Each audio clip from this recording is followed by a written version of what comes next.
Hi guys, welcome to revision time. आज मैं ला रही हूँ आप सभी के लिए आरआरबी टेक्नीशियन एग्जाम 2024 के 23 दिसंबर को पूछे गए फर्स्ट शिफ्ट के क्वेश्चंस की एनालिसिस वीडियो। जीके और जीएस के सारे क्वेश्चन हैं विद एक्स्ट्रा फैक्ट्स। ये सारे एक्स्ट्रा फैक्ट्स आपको आने वाले एग्जाम में भी हेल्प करेंगे। तो चलिए स्टार्ट करते हैं आज की वीडियो। मगर वीडियो को स्टार्ट करने से पहले अगर आप चैनल पर पहली बार आए हैं तो चैनल को जरूर सब्सक्राइब कर लें और साथ ही इस वीडियो को लाइक भी जरूर कर दें।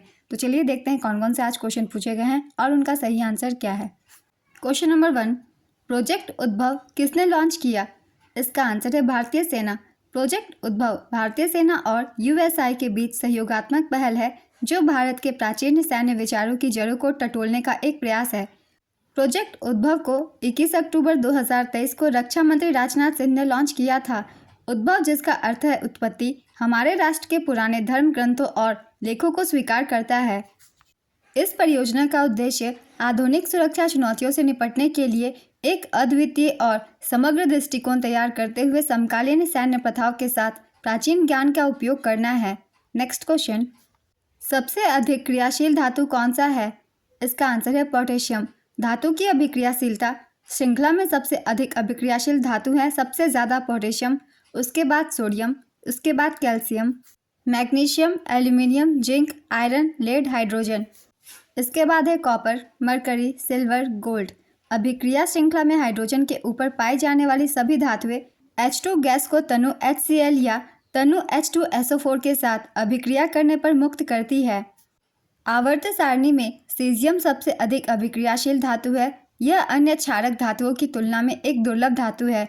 यह सिल्वरी गोल्ड, मुलायम और तन्य है। सीजियम, गैलियम और मरकरी केवल 3 धातुएं हैं जो कमरे के तापमान पर या उसके आसपास तरल होती है। नेक्स्ट क्वेश्चन, कौन सा उत्तक पौधे को कठोर और मजबूत बनाता है? इसका आंसर है स्क्लेरेनकाइमा। स्क्लेरेनकाइमा उत्तक पौधे को कठोर और मजबूत बनाता है। स्क्लेरेनकाइमा एक स्थायी उत्तक है। यह उत्तक परिपक्व मृत कोशिकाओं से बना होता है। इसकी कोशिकाएं लंबी और पतली होती है। इन कोशिकाओं की भित्तियां मोटी होती है और इनमें लिग्निन और सेल्यूलोज होता है। यह उत्तक पौधों में संरचनात्मक सहायता करता है। यह उत्तक तने में संवहन मंडल के पास, पत्तियों की सिराओं में और बीजों और फलों के कठोर छिलके में होता है। एरेनकाइमा एक स्पंजी उत्तक है जो पत्तियों, तनों और कुछ पौधों की जड़ों में रिक्त स्थान या वायु चैनल बनाता है। अब जानते हैं पैरेनकाइमा के बारे में। ये उत्तक पतली भित्ति वाली कोशिकाओं से बना होता है और पत्तियों, फूलों के गुद्दों और कई बीजों के एंडोस्पर्म में प्रकाश संश्लेषक उत्तक बनाता है। क्लोरेनकाइमा, इसमें क्लोरोप्लास्ट होता है और प्रकाश संश्लेषी होते हैं। क्लोरेनकाइमा पौधे की पत्तियों में मेसोफिल उत्तक को बनाता है और कुछ पौधों की प्रजातियों के तनों में भी पाया जाता है। एक क्लोरेनकाइमा में क्लोरोफिल युक्त प्लास्टिड होते हैं जिन्हें क्लोरोप्लास्ट कहा जाता है। एक क्लोरोप्लास्ट एक प्लास्टिड है जिसमें उच्च मात्रा में हरे वर्णक होते हैं। नेक्स्ट क्वेश्चन, C3H5OH का IUPAC नाम क्या है? इसका आंसर है इथेन-1-OL या इथेनॉल। C3H5OH को आमतौर पर इथाइल अल्कोहल के नाम से जाना जाता है। नेक्स्ट क्वेश्चन, अगस्त 2024 में MS स्वामीनाथन पर्यावरण संरक्षण पुरस्कार से किसे सम्मानित किया गया है? इसका आंसर है अनंत दर्शन शंकर। साल 2024 के लिए पर्यावरण संरक्षण के लिए MS स्वामीनाथन पुरस्कार अनंत दर्शन शंकर को दिया गया है। यह पुरस्कार rotary club of Madras east और केमी केयर प्राइवेट लिमिटेड ने मिलकर दिया। अनंत दर्शन शंकर भारतीय आयुर्वेद और एकीकृत चिकित्सा संस्थान के अध्यक्ष हैं। Rotary club of Madras east ने 1995 में पहली बार यह पुरस्कार दिया था। आने वाले एग्जाम के लिए ये भी पॉइंट बहुत ही इंपॉर्टेंट है, इसे आप सब याद रखिएगा। MS स्वामीनाथन पुरस्कार 2024 से PR कंबोज को सम्मानित किया गया है। पहला MS स्वामीनाथन पुरस्कार 15 मार्च 2005 को भारत के माननीय राष्ट्रपति डॉक्टर APJ अब्दुल कलाम द्वारा डॉक्टर नॉर्मन E बोरलॉग को दिया गया था। नेक्स्ट क्वेश्चन, फास्फोरस की परमाणु संख्या कितनी होती है? इसका आंसर है 15। फास्फोरस का परमाणु द्रव्यमान 30.97 AMU होता है। नेक्स्ट क्वेश्चन, भारत कजाकिस्तान संयुक्त सैन्य अभ्यास काजिन 2024 का 8वां संस्करण कहाँ संपन्न हुआ था? इसका आंसर है औली, उत्तराखंड में। यह अभ्यास 30 सितंबर से 13 अक्टूबर 2024 तक सूर्य विदेश प्रशिक्षण नोड औली, उत्तराखंड में संपन्न हुआ। नेक्स्ट क्वेश्चन, आवेश की गतिशीलता का SI मात्रक क्या है? इसका आंसर है कूलम पर सेकेंड पर केजी। नेक्स्ट क्वेश्चन, 5 केजी द्रव्यमान का एक पिंड 5 मीटर की ऊंचाई से गिरता है, किसी भी क्षण उसमें कितनी ऊर्जा होगी? इसका आंसर है 250 जूल। CH3COH3 का IUPAC नाम क्या है? इसका आंसर है प्रोपेनॉन। CH3COH3 को आमतौर पर एसीटोन के नाम से जाना जाता है। नेक्स्ट क्वेश्चन, मानव पाचन तंत्र में पेप्सिन एंजाइम किस अंग द्वारा स्रावित होता है? इसका आंसर है पेट के द्वारा, यानी कि अमाशय के द्वारा। पेप्सिन और ट्रिप्सिन महत्वपूर्ण पाचक एंजाइम है जो क्रमशः अमाशय और अग्नाशय द्वारा स्रावित होते हैं।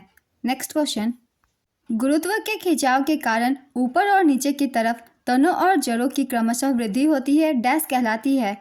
इसका आंसर है गुरुत्वानुवर्तन। प्रकाशानुवर्तन प्रकाश की दिशा में पौधों की वृद्धि को कहा जाता है।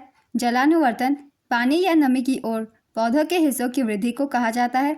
रसानुवर्तन कुछ रासायनिक पदार्थों की प्रतिक्रिया में पौधों के अंगों की वृद्धि को कहा जाता है। इस क्वेश्चन से रिलेटेड ये कुछ एक्स्ट्रा फैक्ट्स है जो कि आपके आने वाले एग्जाम के लिए हेल्पफुल है। अगला क्वेश्चन है, ओलंपिक पदक जीतने वाले सबसे कम उम्र के भारतीय कौन है? इसका आंसर है अमन सहरावत। पेरिस ओलंपिक में पुरुषों की फ्री स्टाइल 57 किलोग्राम कुश्ती स्पर्धा में कांस्य पदक जीत के साथ ही अमन सहरावत ओलंपिक पदक जीतने वाले सबसे कम उम्र के भारतीय बन गए हैं।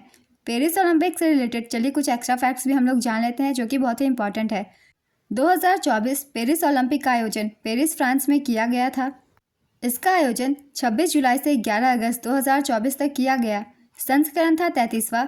उद्घाटन समारोह के लिए भारत के ध्वजवाहक थे शरद कमल और PV सिंधु।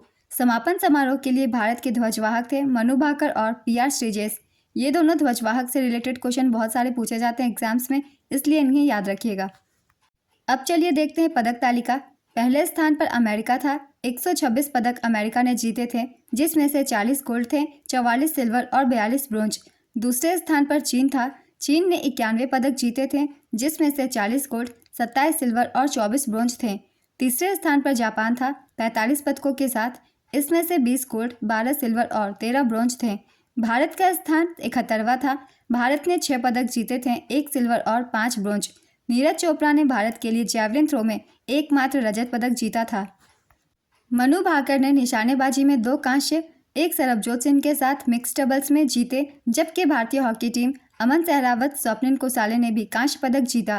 पेरिस ओलंपिक 2024 में लेफ्टिनेंट कर्नल कबीलन साई अशोक मुक्केबाजी में भारत के सबसे कम उम्र के ओलंपिक रेफरी बने हैं। नेक्स्ट क्वेश्चन, केंद्रीय बजट 2024-25 किसने पेश किया था? इसका आंसर है वित्त मंत्री निर्मला सीतारमन। 2024-25 के लिए वित्त मंत्री निर्मला सीतारमन ने 23 जुलाई 2024 को बजट पेश किया था। बजट 2024-25 की थीम थी विकसित भारत के लक्ष्य को प्राप्त करने के लिए रोड मैप। इस बार बजट पेश करते ही वित्त मंत्री एक नया रिकॉर्ड अपने नाम कर लिया। वह लगातार 7 बार बजट पेश करने वाली पहली वित्त मंत्री बन गई। यह मोदी सरकार का 11वां पूर्णकालिक बजट और तीसरे टर्म का पहला बजट है। बजट 2024-25 की प्रमुख प्राथमिकताएं हैं कृषि में उत्पादकता और लचीलापन, रोजगार और कौशल, समावेशी मानव विकास और सामाजिक न्याय, उत्पादन और सेवाएं, शहरी विकास, आधारभूत संरचना, ऊर्जा स्वतंत्रता, नवाचार, अनुसंधान और विकास, अगली पीढ़ी के सुधार। नेक्स्ट क्वेश्चन, जुलाई 2024 में किस स्थल को यूनेस्को की वर्ल्ड हेरिटेज लिस्ट में शामिल किया गया है? इसका आंसर है असम के मोइदम। नई दिल्ली में 21 से 31 जुलाई 2024 तक आयोजित हो रही 46वीं विश्व धरोहर समिति की बैठक में भारत की सांस्कृतिक विरासत श्रेणी में चराई देव मोइदम को सांस्कृतिक श्रेणी में यूनेस्को विश्व धरोहर स्थल के रूप में नामित किया गया। चराई देव मोइदम असम में शासन करने वाले अहोम राजवंश के सदस्यों के नश्वर अवशेषों को दफनाने की प्रक्रिया थी। यह यूनेस्को द्वारा सूचीबद्ध भारत का 43वां विश्व धरोहर स्थल है। 42वां विश्व धरोहर स्थल था होयसला परिसर, जो कि कर्नाटक में है, और 41वां शांति निकेतन, जो कि कलकत्ता में है। नेक्स्ट क्वेश्चन, इलेक्ट्रिसिटी में 1 यूनिट किसके बराबर होता है? इसका आंसर है 1 किलोवाट पर आवर। पेड़ की मोटाई और पतलापन का क्या कारण हो सकता है? इसका आंसर है जल।